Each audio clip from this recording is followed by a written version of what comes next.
Okay, so we went through the principal stress one, so we got any questions on that? We doing okay? You know, part of it's running the numbers, but the other part that's important is just not understanding what the numbers mean, you know? All right. Okay, why don't we look at a Mohr Circle example then. Now this is just an alternate way to calculate things, is what it is. So again, we could do either one. I think it's like I kind of have, what do we got here? Yeah, I don't know, do you want to do 211? Have a look at that. I think that's what this one is anyway. All right.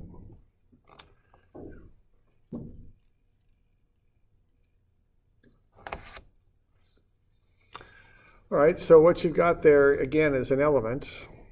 And you've got 60 tension and 15 shear on the x-plane, and then you've got 20 tension and negative 15 shear on the y-plane. So this Mohr circle, what this is an alternate way to calculate stresses in an element. It's just a method that was developed in the 1880s. And I don't thoroughly know the history of this, but I imagine it was done because it was just a lot of work to do these calculations like what we just went through. And this was a simpler way to do it with the calculating devices of the day. So the idea here is you could plot up a circle on graph paper. And what the circle has are a bunch of points in it, of course, the coordinates of which represent the stresses in the element. So what you have is a plot of all the possible stresses in that element at all the possible different angles. And we represent the x-ordinate, that represents the normal stress, and the y-ordinate represents the shear stress. So if you collect every stress at every angle in that element, make the normal stress an x and the shear stress a y for every little angle in there, and plot up all those points, you'll come up with a circle. That's the idea, and that's what Otto Mohr came up with a long time ago, all right? And he also came up with this way of calculating this circle out to find the stresses. So that's what this is. It's like a calculating device from a long time ago. And the advantage of it is, instead of having to use, in those days, I think they had slide rules. I'm not even 100% sure of that, but that's about what they had. And trig tables, instead of having to do all that stuff, you can just plot it up on a graph paper and read points off the graph. And they probably lost a little bit of accuracy, but who cares? Because it's structural engineering for one, and it's 150 years ago. So if they got right, pretty close, that was good. Okay. So I think that's kind of the background of this thing. So there's a method to this. So, first thing we want to do, of course, is learn what it is, but then we want to learn how to apply the method, all right? So what you do to draw this circle up is you take values of stress off the circle and you plot them up, okay? That's step one. Now, the circle is based on the equations, which are derived using those 2 theta angles. So any angle on the element itself, the plate or whatever it is you're designing there, you double when you use it on the circle. So when you come into this process, what you know is the stresses on the x-plane, right there, and the stresses on the y-plane. Those 2 planes in reality are 90 degrees apart, of course, but on the circle, they're twice 90, they're 180 degrees apart. Now, being as there are 2 points on a circle 180 degrees apart, what that means is they're a diameter for the circle, which is convenient for making this circle up, okay? So what you do is you write down the stresses on the x and y planes. They call them point A and point B. A comes before B in the alphabet, X comes before Y. Easy enough to remember, eh? Okay. So A would be positive 60, positive 15. And B would be positive 20, negative 15. The shear stresses should always be the negatives of each other, because shears on planes in reality that are 90 degrees apart are equal in magnitude, opposite in sign. Okay. Now, what you've got there is a diameter. Okay. So if you find the average of the coordinates of the diameter, you'll get the center. So you can take 60 plus 20 over 2 and get 40, and 15 minus 15 over 2 and get 0. In reality, this ordinate here is always 0, so you never need to worry about even calculating it. It's the y ordinate of the center is always 0. So you can plot up those 3 points, and you'll have a diameter in the center of the circle. Okay. Now, in practical terms, when I do this, I'm going to plot those up. Now, a couple of things here. One thing is that by convention, shear is positive down. You need to remember that. That's done so that the angular relationships work on this circle. So that's always, shear is always positive down. Okay. Now, what I do when I'm doing this stuff, when I'm plotting one of these up, is if I'm dealing with a piece of graph paper, I'm not really sure how the circle will relate to the x and y axes, the shear or the sigma and shear axes is what those are. So when I'm doing this, what I do is I first draw a big circle, because I want a pretty big circle in the middle of my graph paper. Then I figure out where points A and B are, okay? So what I've got, from a practical point of view of drawing this up for like a homework problem, is I've got A is 60, positive 15. Now the shear is positive 15, which due to that odd sign convention of shear being positive down, that's going to be below the x-axis. So I've got a positive 60 for the normal stress, a positive 15 for the shear. Then I'll notice that my second point, B, is positive 20, negative 15. So at the negative 15, that'll be above the x-axis. And notice that the positive 20 is less than the 60. So from a practical point of view, when I'm drawing this circle up, I draw the circle first, then I put points A and B about where they ought to be, okay? So I know that A is going to be to the right of B because 60 is greater than 20, and I know that A will be on the bottom because shear is positive down, and B will be on the top. Okay? Once I got those points plotted up and a circle drawn, then I put on my axes. Okay? The idea here is if I have a piece of paper and I put my axes in first, what you could end up with is a situation where, if you draw your axes in and then you plot up your points, you might end up with a little circle way over there because you don't know where it's going to end up. So I draw the circle first, nice and big, then I plot the points, then I put in the axes. That's just a practical kind of hint on doing this on a piece of paper, okay? All right, so now I've got points A, B, and C plotted up. I've got the circle in there. Now what I want to do is I want to know what the radius of the circle is. And I can do that pretty readily because I've got a right triangle I can draw there, and the hypotenuse of that right triangle will be the radius of the circle. So what I know is this value right there is 15, because I'm going from 0 down to the shear of 15. And then I know the other value, I'm going out to 60 and the center's at 40. So that other value is 20. So I've got a right triangle with sides of 20 and 15.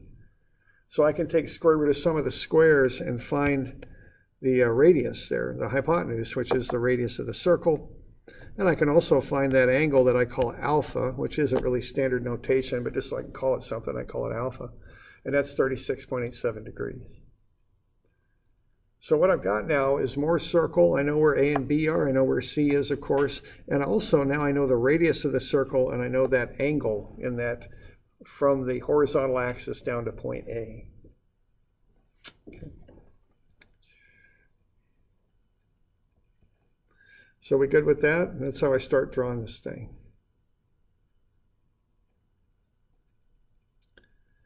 Okay. So if I just know that, I can start to do a few things with this. I can find the principal stresses. I can take the center point, add the radius.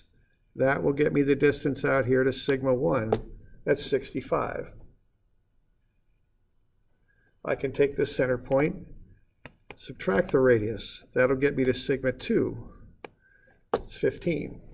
Okay.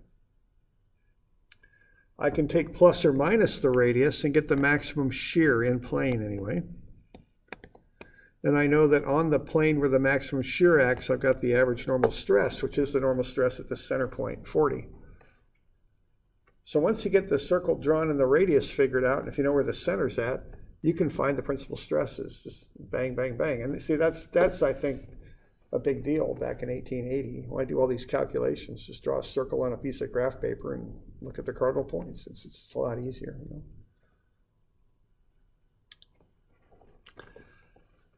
Now this circle also has angular information on it too. So we good with getting those principles? All right. So the angle we calculated was 36.87. It's right there. Now that's some information for us because that's from point A, okay, to the horizontal, but the horizontal axis is where sigma 1 is. So what I've just found out is on the circle, if I start at A and I go counterclockwise, 36.87 degrees, I'll get to the plane where sigma 1 is, see? Well, what that means is in reality, if I start at the A plane, which is the x-axis, and if I go half of that, which is 18.4, I'll get to the plane where one of the principal stresses acts. And that principal stress is 65. So what I just found is the principal plane acts 18.4 degrees from the vertical counterclockwise, and it has a magnitude of 65. Okay. And I just take the angle from the circle, start at the point that represents the vertical plane, which is A, and rotate, in this case, counterclockwise. I'm going to take the 36.87 off the circle and divide it by 2, because the circle is based on the equations that have that are based on the 2 theta angle.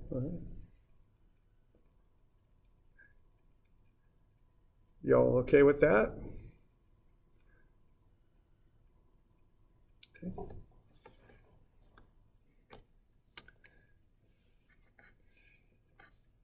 Now, if I get to sigma 1 on the circle, if I keep going counterclockwise another 180 degrees, I'll get to the other principal plane. So I'm going to take half of 180, which is 90 in reality, okay? Remember, the circle uses 2 theta angles. In reality, I take half the angle off the circle. So I take the 18.4 and add 90 to it, and that's where the other principal stress is, and that's 15. Okay? So I get that information from the circle.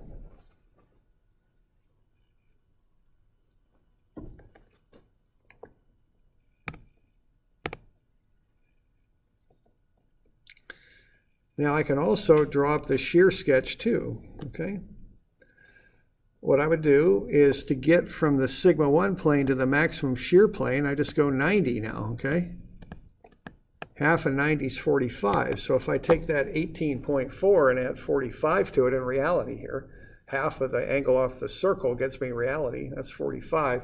18.4 plus 45 is 63.4. And that'll get me this plane right here. There's the element. And I've got a shear on that, okay? Shear on that is negative 25. The other 2 shears meet in the corners. So I'll just put the magnitude on that, 25, okay? So the shear on the 63.4 degree plane right there is negative because it would rotate that element clockwise, which is negative. And on that plane, I've got the average normal stress, which is 40, so that acts in all different directions here. Okay. So I can find the same information off the circle that I found using the equations.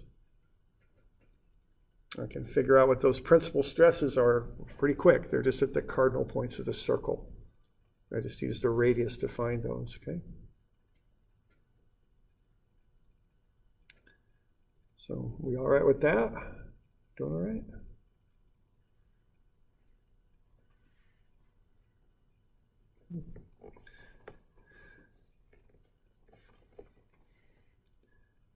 Now the last thing we want to do is find the stress on planes CD and DE, okay? They're a 35-degree angle from the reference plane, the x-plane, which we're calling point A. So once again, you can do a little bit of geometry here and use some right triangles and find the stresses on plane CD and DE. Okay. What we're going to do is we're going to, oh, come on now, come back. Here we go. We're going to start at A. We're going to go counterclockwise, and we're going to go twice 35. See, 35 is the angle off the element, but I'm going to the circle, so I'm going to double that. So I'm going to go 70 degrees out, okay? Right there. So I'm going 70 degrees from A, counterclockwise. Now that's getting me to a whole different quadrant of the circle, so I have to be aware of that. So 35 times 2 is 70. I'm going from A, and I'm going to go that 70 degrees. Well, I've already got 36.87 figured up. That gets me up to the x-axis. So I'll take 70 minus the 36.87. That'll get me 33.13. That's the angle right there for that, for where I'm at, to that point.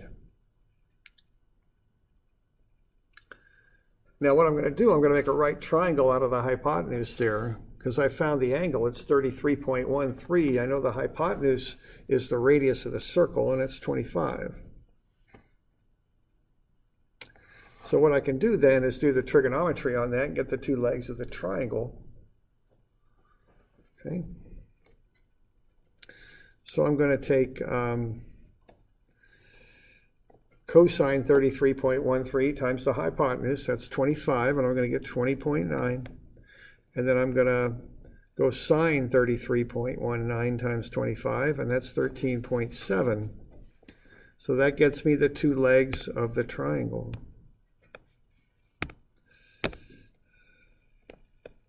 Right there. So there they are, 13.7 and 20.9.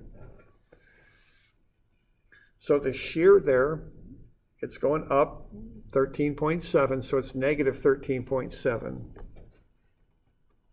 So that's the shear on plane CD.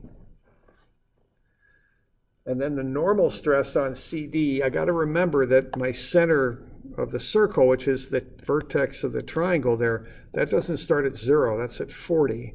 So I take 40 plus 20.9 more, and I get 60.9. So that's the normal stress and shear stress on plane CD. So remember that vertex is usually not 0. You got to add that coordinate for it in, that ordinate of that x ordinate. Okay.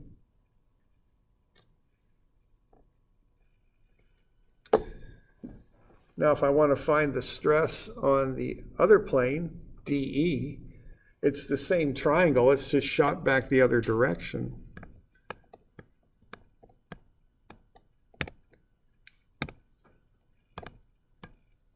So I'm going that way now. Same triangle though, 20.9, 13.7, still has the vertex at 40. So the normal stress is 40 minus 20.9, and the shear stress is plus 13.7. So that's the stress at 35 degrees from the x-plane.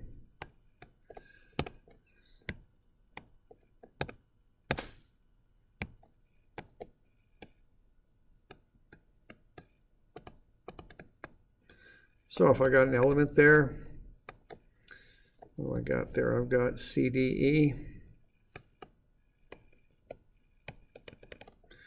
On CD, I've got 60.9, and then I've got a shear of negative 13.7. So my shears look like that. Negative on CD, positive on DE. The normal stress on CD is positive 60.9, so it's doing that. And the other stress is 19.1,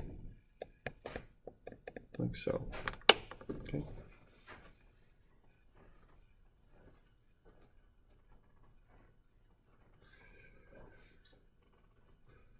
So we're doing all right with that?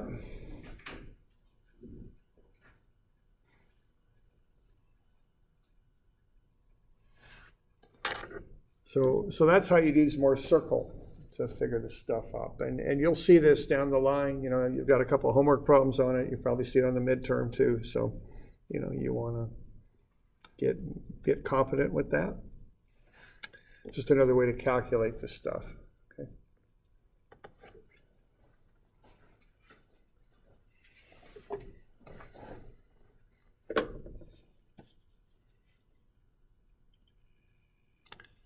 So we got any questions on that?